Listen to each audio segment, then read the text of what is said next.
Welcome to the Spendwise Moms channel, your homemaking resource hub. Today's video is on how to make a Serbian cornbread called Proja or Projara. The Balkan cornbread is very easy to make and is basically a corn muffin with feta cheese in it. Some people also put spinach in it as well. This is not a sweet cornbread. It's like a southern cornbread. In a small bowl, put in a half a cup of white flour, a half a cup of corn flour, 1 teaspoon of baking powder, and 1/4 of a teaspoon of salt. Mix it together and then set it aside. Crack 2 eggs in a different medium-sized bowl. Whisk them a little bit and then add a scant half cup of oil and a scant half cup of plain yogurt.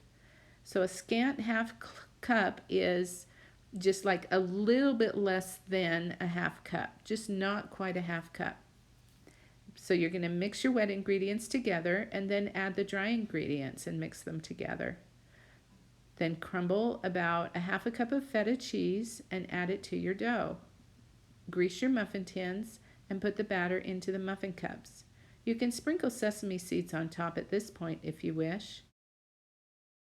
If you want to add spinach, consider doing the following. Put a doubled paper towel into a bowl. Put the spinach on top of the paper towel and then take up the paper towel around the spinach and squeeze it gently so you won't break the paper towel. Once the juice is drained from the spinach, throw out the juice and put the spinach back into the bowl and chop it up before adding it to the batter. Mix it into the batter and then put it into your greased muffin cups. Bake these at 400 degrees for 18 to 24 minutes or until they're done and lightly brown on the top. Take the corn muffins out of the oven and place them on a cooling rack. Once they are cooled, you can enjoy eating them. Thanks for watching the Spendwise Moms channel.